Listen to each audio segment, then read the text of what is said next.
Hey everybody, episode 23, and I'm telling you right now, this one is stacking up to be one of my favorites.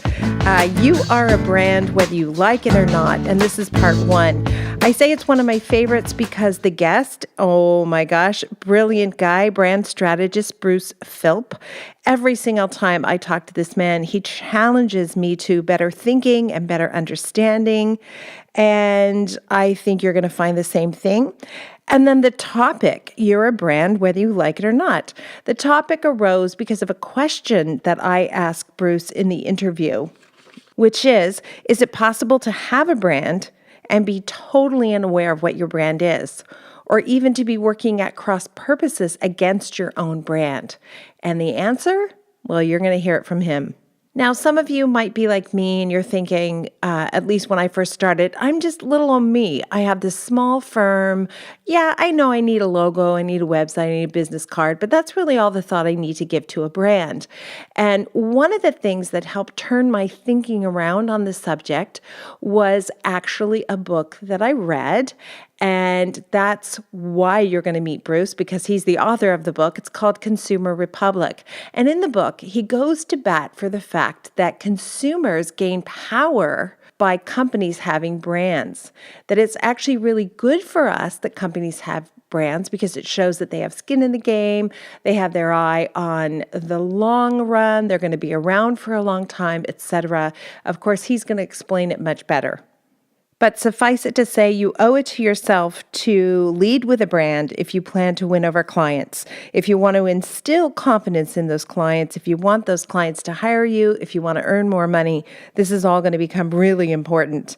And this was mind-blowing for me. I never heard it put quite this way. But Bruce said people don't buy our product, right? We don't make widgets. They buy the belief that we can create and deliver a product. And did you hear that? That was like an atomic explosion in my brain. I never was able to kind of put that in context. That is so true. I'm not selling a thing. I'm selling a belief. And so a good brand is going to help me deliver that message to my customers. You can probably tell I'm excited about this subject matter, at least now that I've heard Bruce talk about it, I am. And it is far too much to fit into one episode. So you're going to hear this first part, episode 23, and then Bruce will be back with part 2, episode 28. In the first part, we're going to consider what's required to actually build a brand. Most of us think we start with color and font, and that's not it at all. In part 2, it's going to get really exciting because we're going to deal with imposter syndrome. Do you ever wake up and think, I have no idea what I'm doing? Why would anyone hire me? If you're like me and you have that thought about every 2 hours, then you're going to really appreciate this. But we're also going to talk about how you can step up into and own and occupy a brand that's the best version of yourself. So that's in part 2.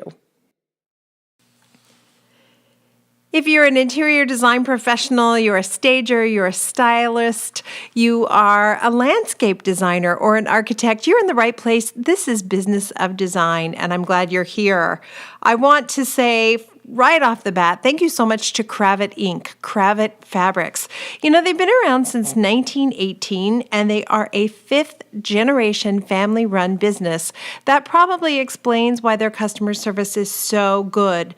Of course, I rely on them as my go-to resource for fabric and wall coverings and trimmings, and now even carpet and furniture, thanks to Kravet Curated.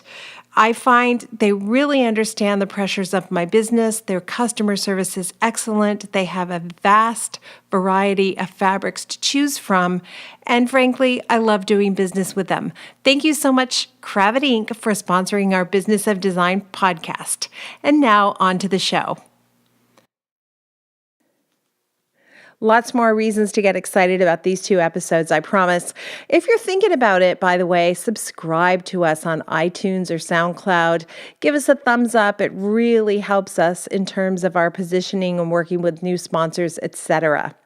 Let me tell you about Bruce now. He's a 30-year veteran of branded marketing and an award-winning author and a teacher of how it works and why it matters.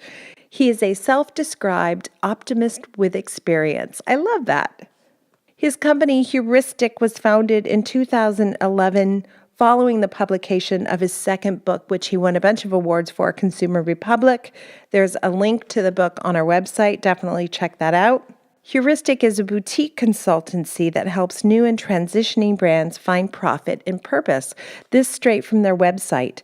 Experience has shown us that when brands are true to themselves, businesses are more resilient, products are more valuable, people find their work more meaningful, customers become advocates, and we think if enough brands operated this way, branding could even make the world a better place. Heuristic is a widely known and celebrated firm in a lot of big corporate companies. It was hard to get an answer from Bruce when I asked him what products he was working on at the moment, but I went on the website, did a little sleuthing, and I can see that they've worked with ING, Capital One, Kobo, Uber recently. Again, I guess they've got an ongoing relationship there. I bet that's kept them busy.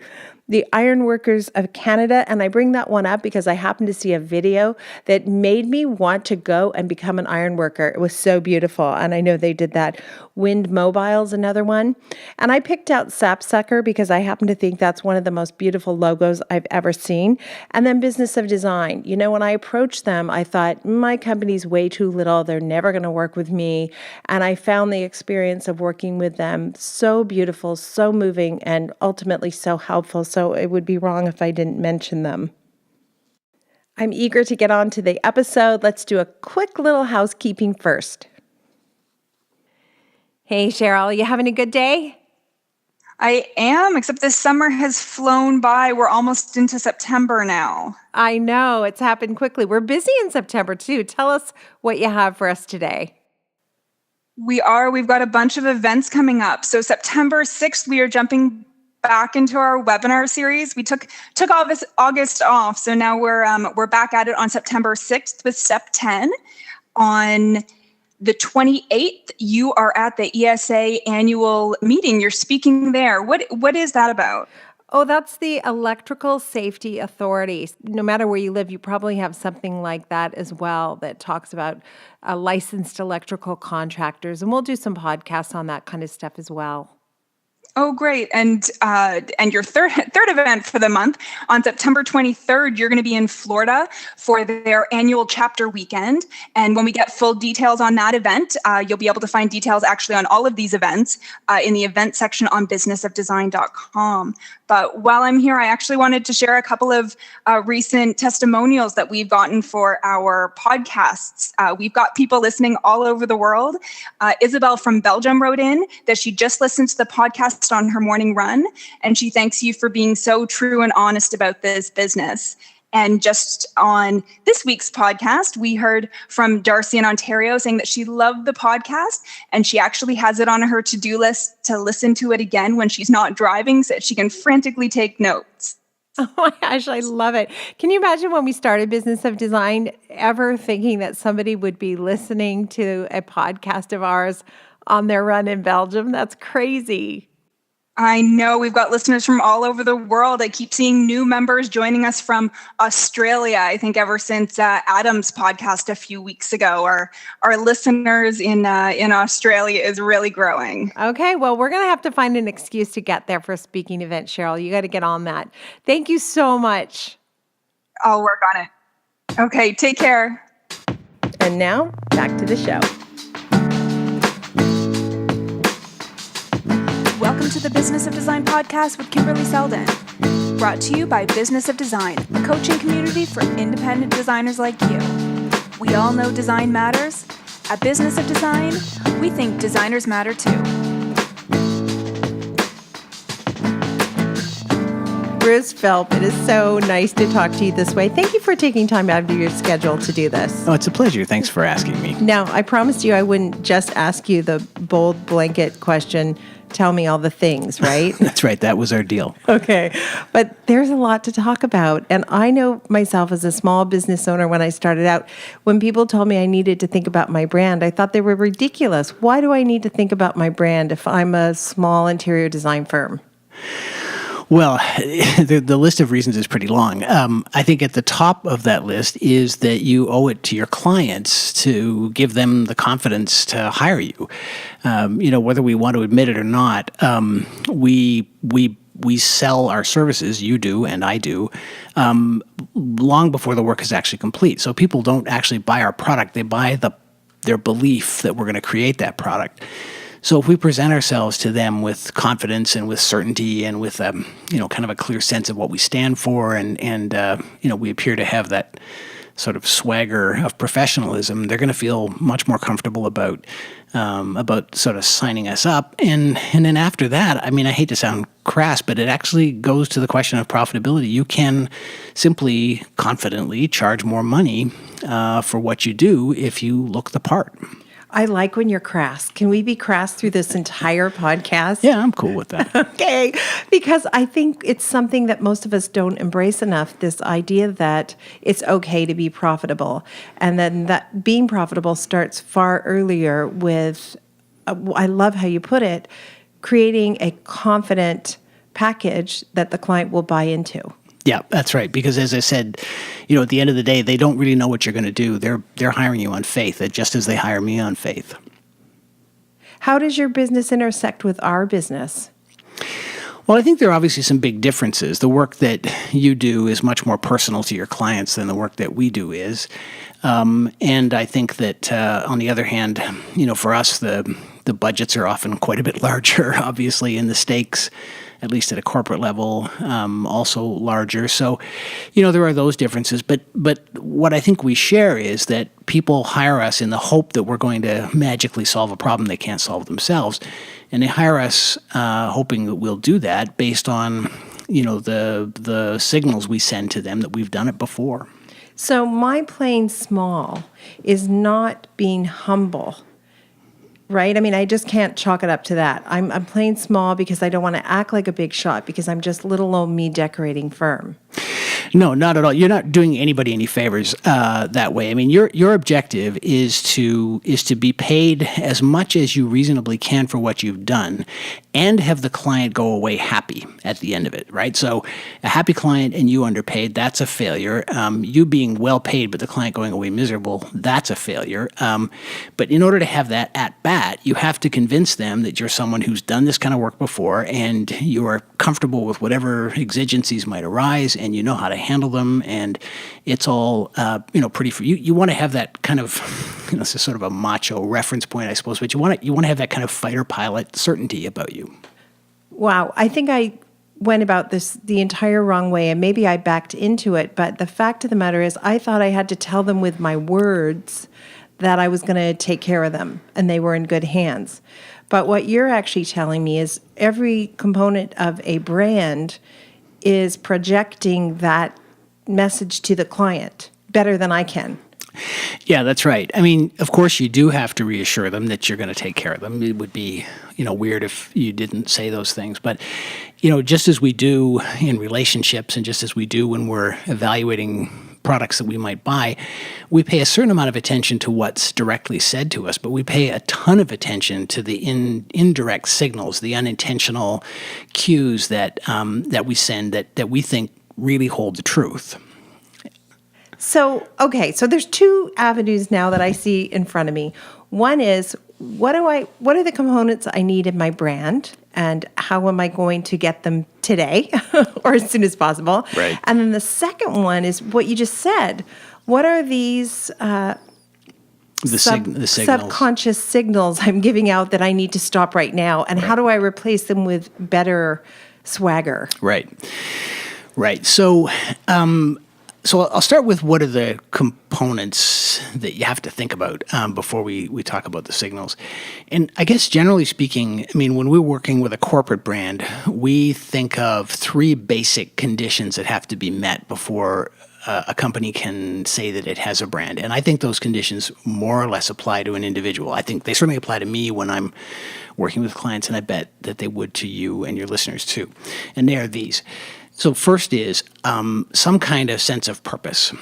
What if we don't believe that the people we're talking to, whether it's a carpenter, an electrician, or a landscaper, or a branding consultant, or a doctor, or a dentist, if we don't believe that those people are motivated by some higher purpose, then we assume that they are going to be opportunistic. It's going to be one or the other. So we want someone to walk through the door and give us this sense that they're internally motivated to make the world better in some way. That sounds corny, but but I think we can make the world better all sorts of ways, and those ways include great brands and great interior design. So the first is a sense of purpose. They want to, I think they want to know that you stand for something.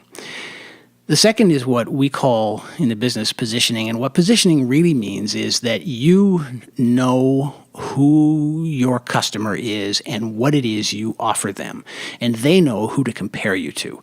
And this is a thing that individual professionals have trouble with, and even lots of young businesses have trouble with. They hate this idea of commitment. It's like, I don't want to say I only do this kind of work, because what if that kind of work comes along and I can do that too, and why would I want to leave money on the table? And the hard lesson that it sometimes takes years or decades to learn is that if you won't commit to a certain kind of customer and a certain kind of product that you're the best at, then you will always be second place in every single competitive bid you ever make. And I think it doesn't matter whether, you're an ad agency or an architect or, really anybody. So you have to have an idea in your head of what it is you're the best at and who you're the best for. And it doesn't mean that in the cut and thrust of, day-to-day business, you can't compromise because there are other reasons that make sense for you to do that, but you should always bear in your mind that you are for a certain kind of customer and that you're the best at something.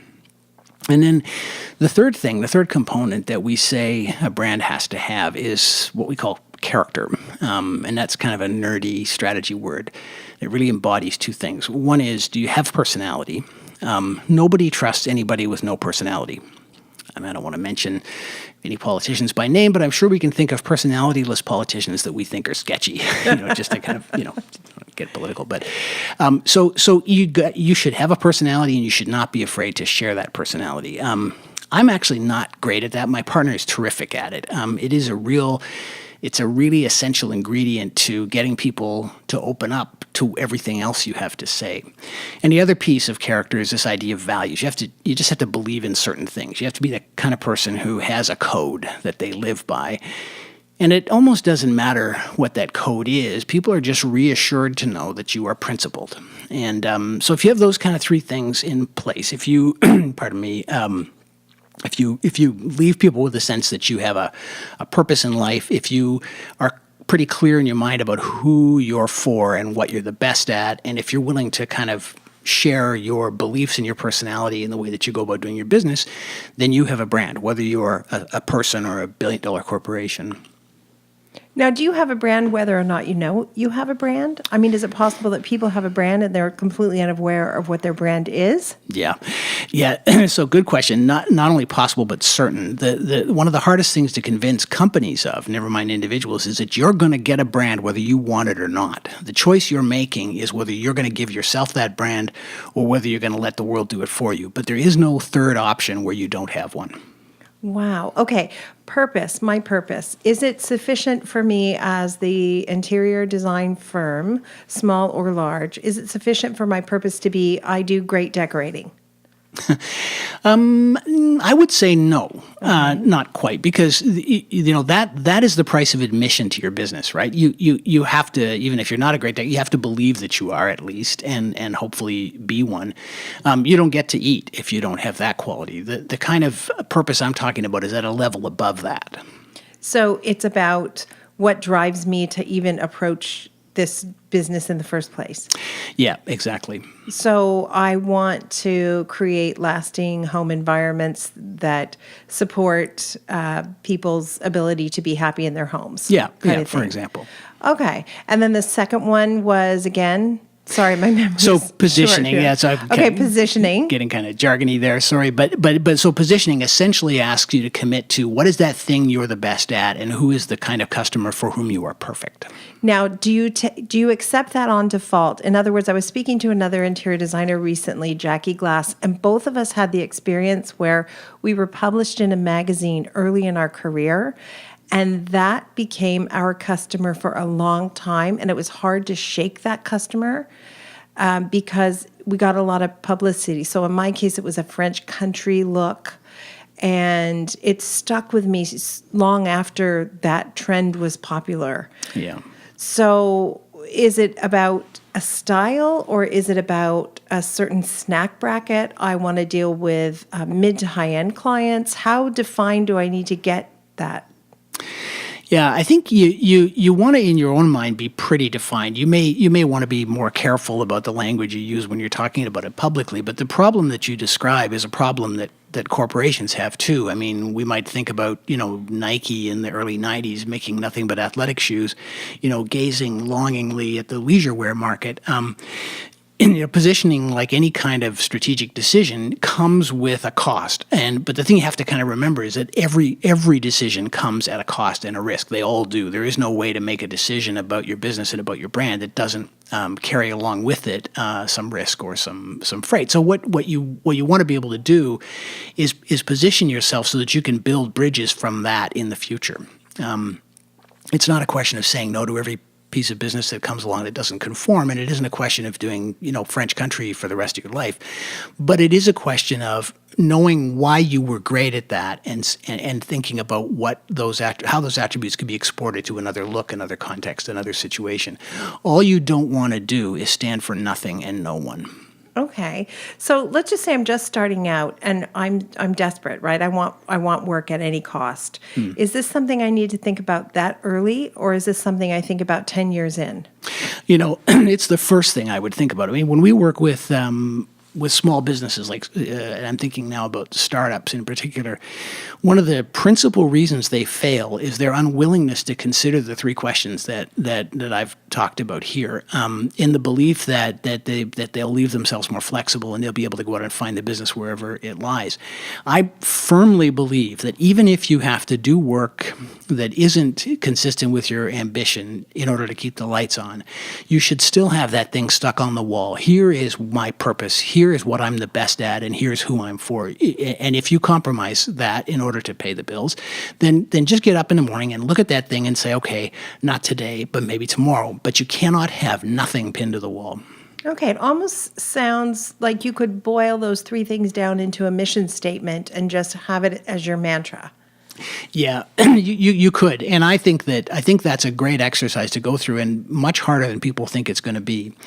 The trick is that you have to be your own toughest client, because mission statements, and this applies to the corporate world too, are so easy to kind of take all the edges off, so that they're completely beige and meaningless and uncontentious, and that's a mistake. You want it to be a little bit tough. You want it to be a little bit hard to live with, because that's how you'll get better. Okay, this is really fascinating. Okay, and then the third part of the equation was personality and character. Yeah. Tell me about that. How do you project that, except for when you meet the client? Well, I think the personality piece is easy. If you're in a creative industry, you have a personality. The question is simply whether you've been letting it off the leash or not. And I just think that we have more permission to do that than we think we do.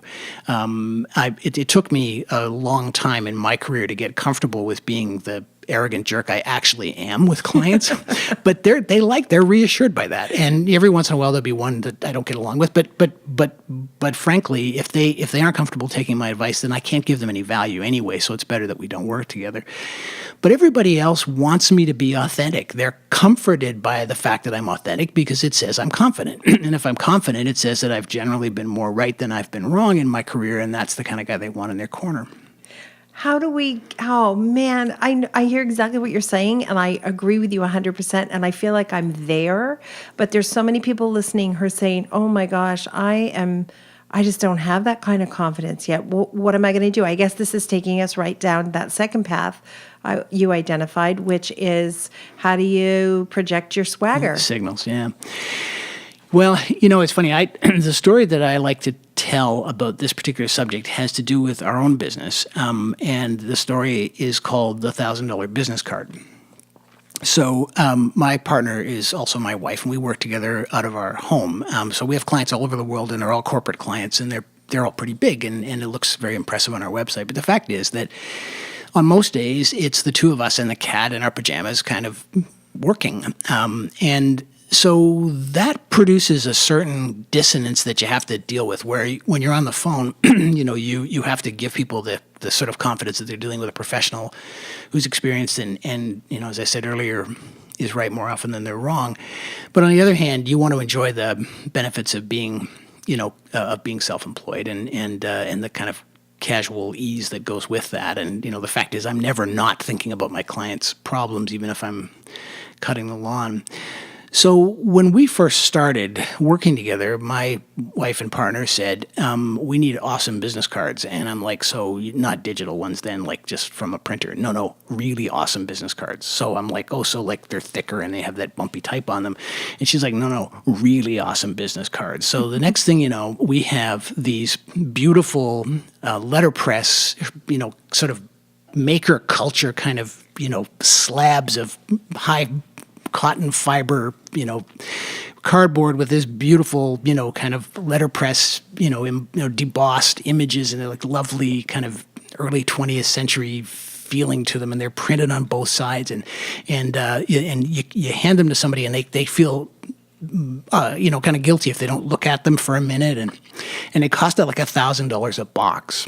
And and so I said, well, okay, we'll trust each other. This is what we'll do.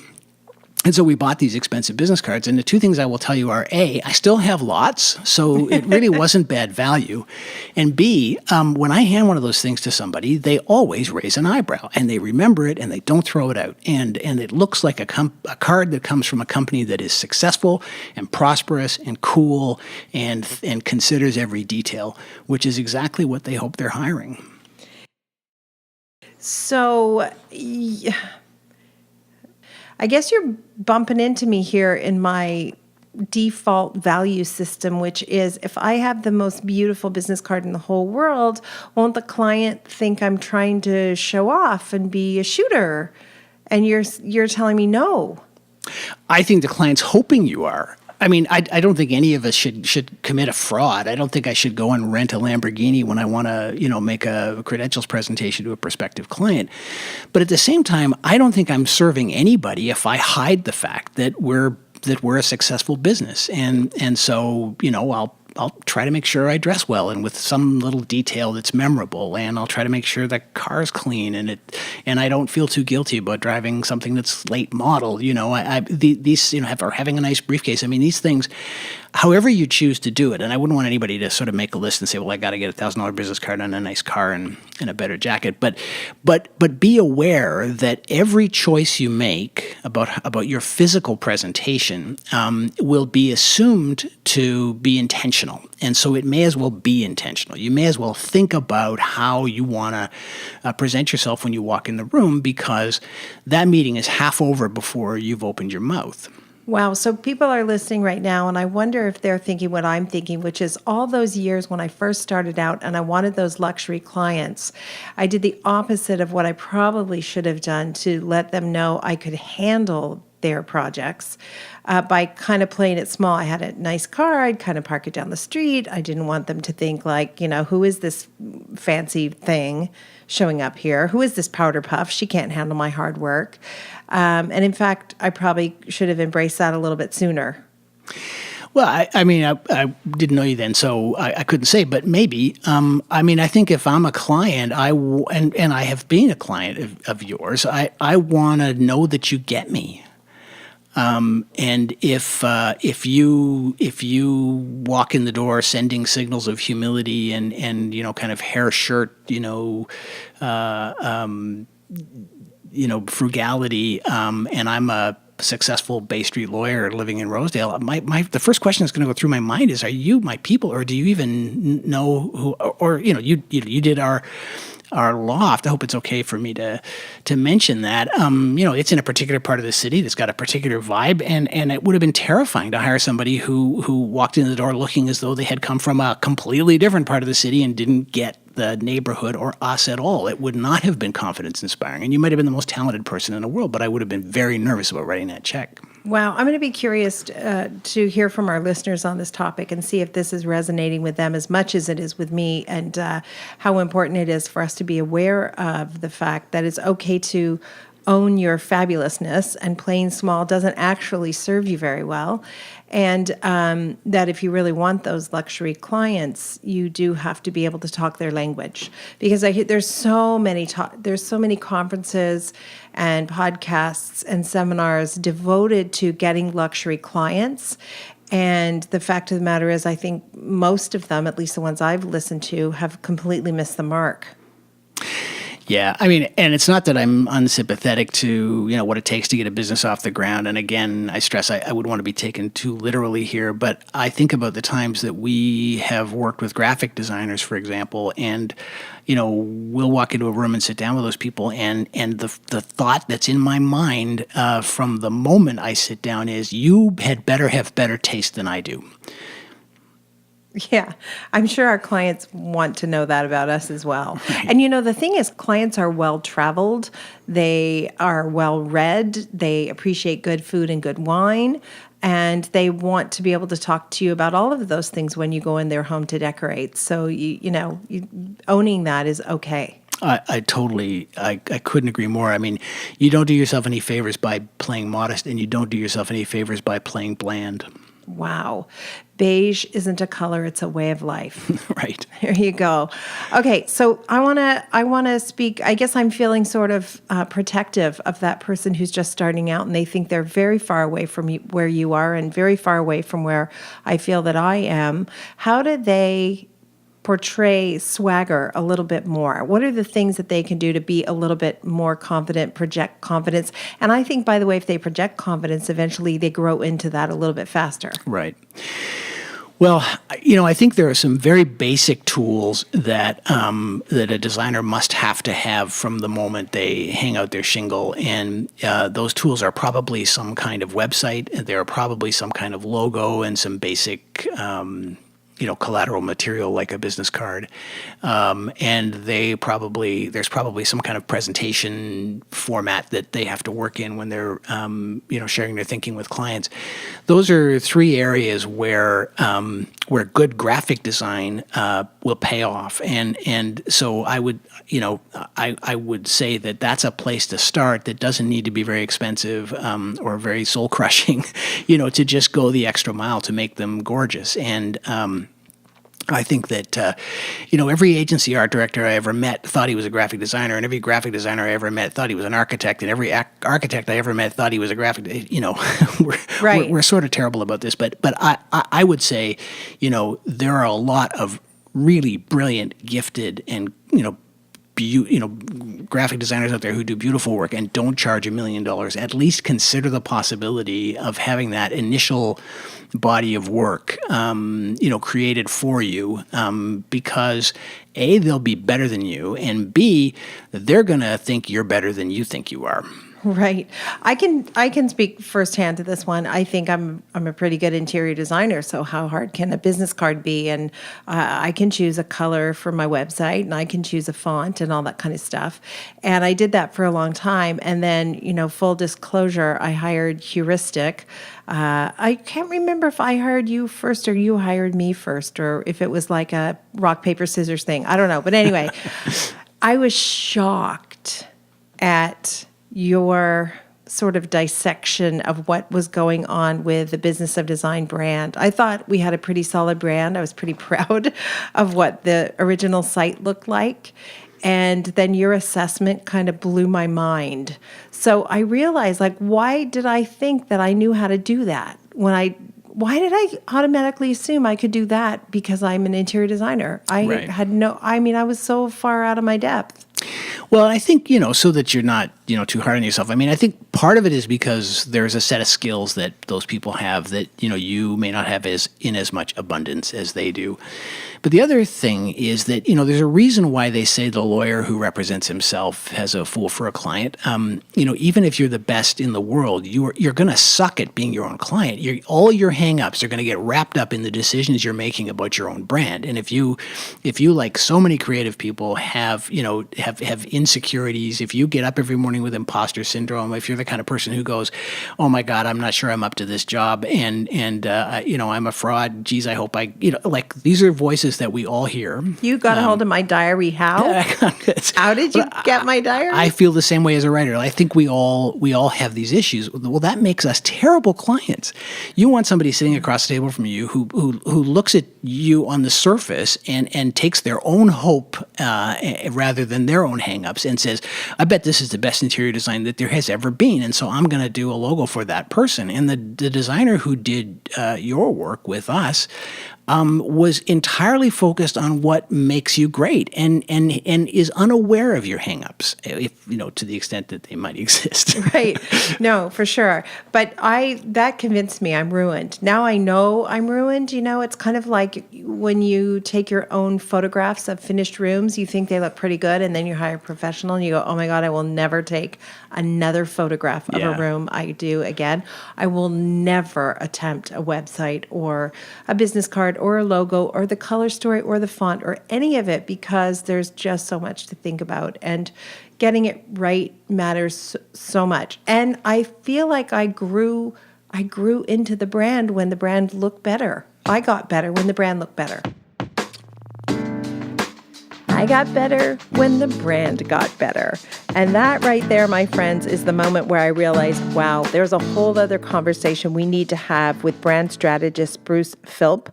And so we are going to break this up into 2 parts. And we're going to talk in part 2 about imposter syndrome a little bit more. And we'll talk also about how you can become that talented, amazing design professional by rising up and occupying the space that a great brand can build for you. Bruce has more to say on today's subject, though, and I think you're going to be particularly interested to hear how he approaches flat fee contracts. And he also shares his favorite technological aid. And I think those of us who run small businesses will appreciate this. This is one of those things that gives you the optics of being a big professional firm. Okay, I like to end every episode, and you were incredible. Thank you so much. I feel like I have to go back and listen to this 3 times myself. I like to end every episode with some rapid fire kind of value bombs, I guess. And in your case, I'm going to ask, well, I know we have different businesses, but I'm just going to ask you anyway. Do you have a favorite clause in your contract, in particular one that you think might translate into my world? Yeah, I do actually. So in our business, we tend to avoid billing by the hour. So that maybe there are some differences there. So instead, what we will do is base our quotes on day rates rather than hourly rates, and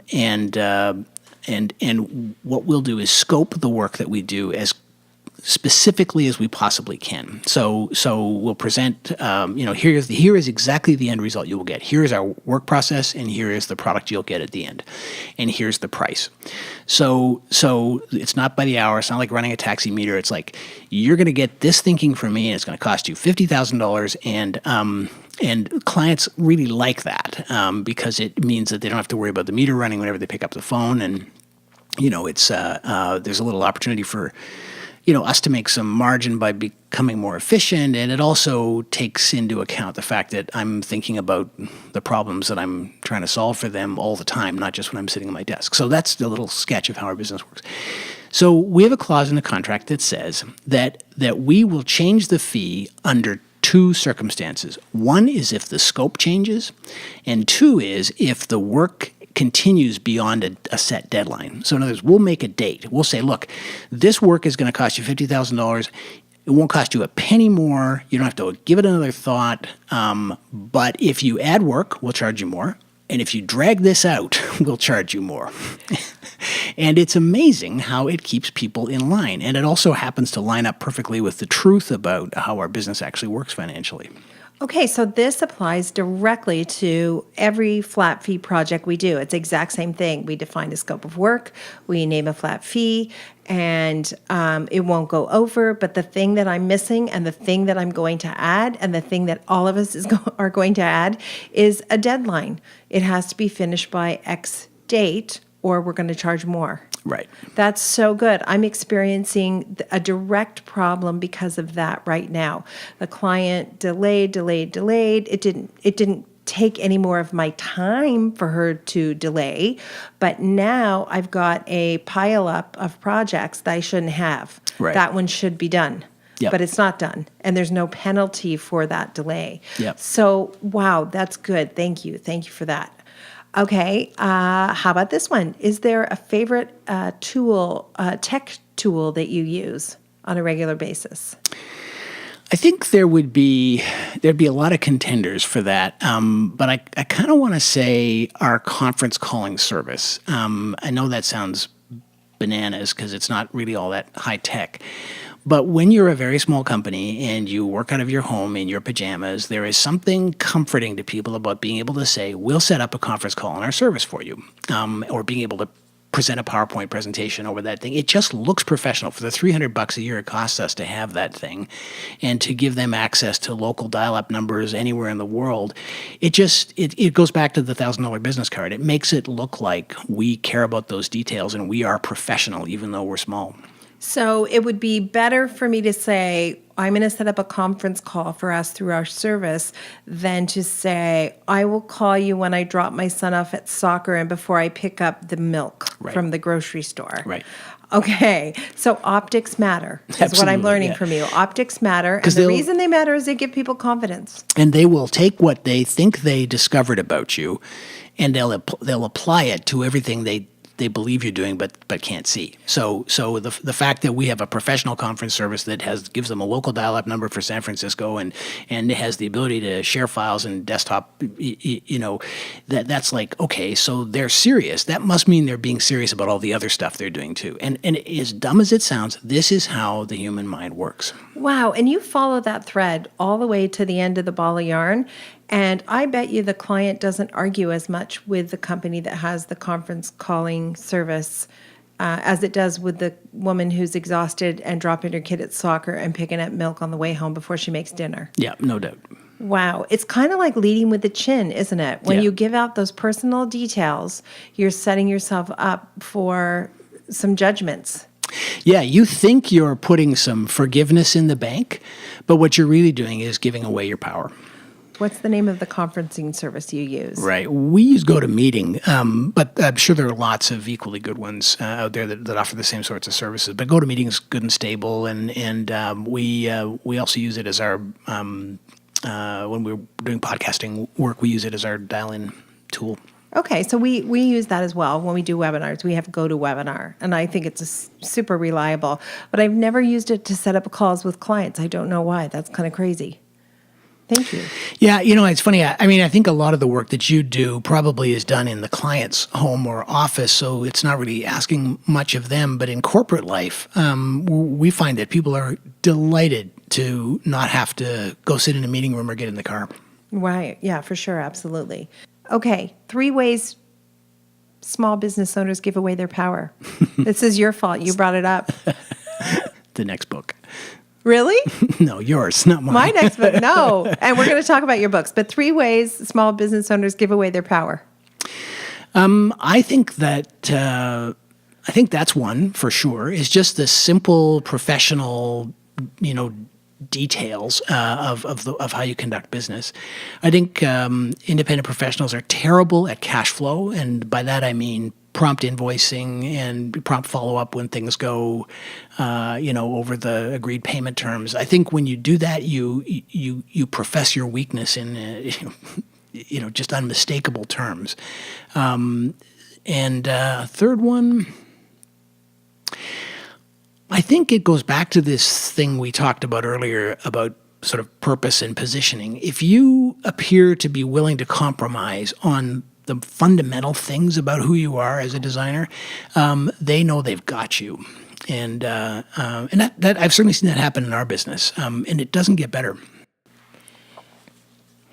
many years ago was it that Consumer Republic launched? This, by the way, is a business, one of the business books that Bruce has written, and I remember being at your book launch. Yeah, pizza was good, right? I remember the pizza. As a matter of fact.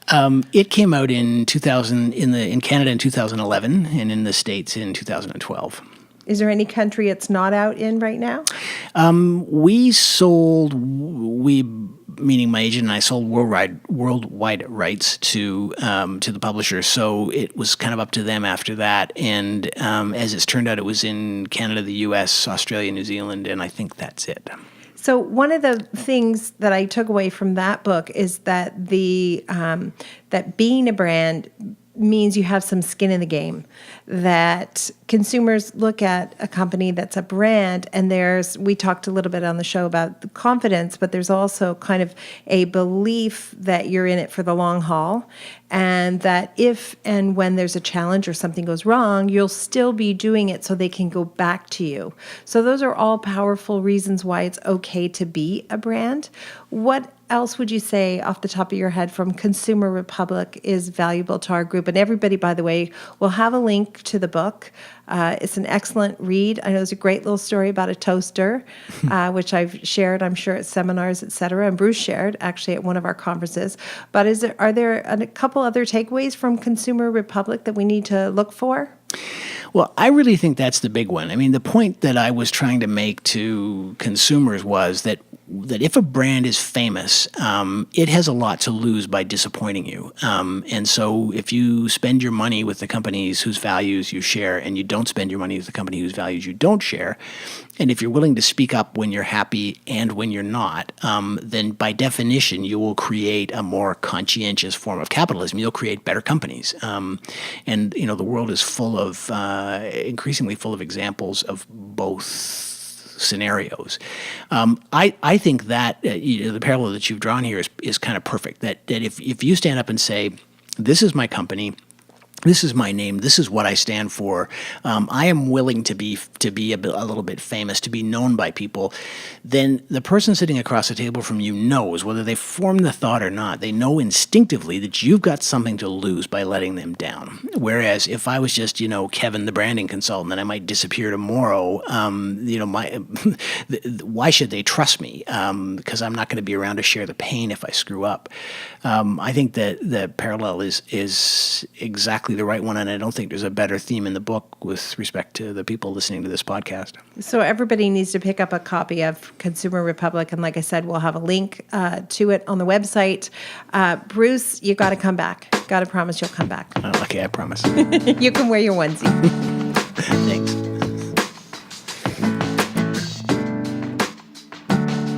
At Business of Design, we know it takes more than hard work and talent to successfully run a professional design firm. There are proven business strategies that can solve your immediate business challenges and transform your life. Don't try to do this alone. Join today and you'll have access to more than 100 video courses, plus access to Kimberley Seldon as your mentor and guide. Unlike coaching, which can take years to produce tangible results, BOD is a fast track to immediate results for independent interior designers, decorators, architects, stagers, and landscapers just like you. Monthly membership is only $67.50. Annual members save 2 months and have access to Kimberley's contracts. What are you waiting for? Together, we will achieve extraordinary results. Start today.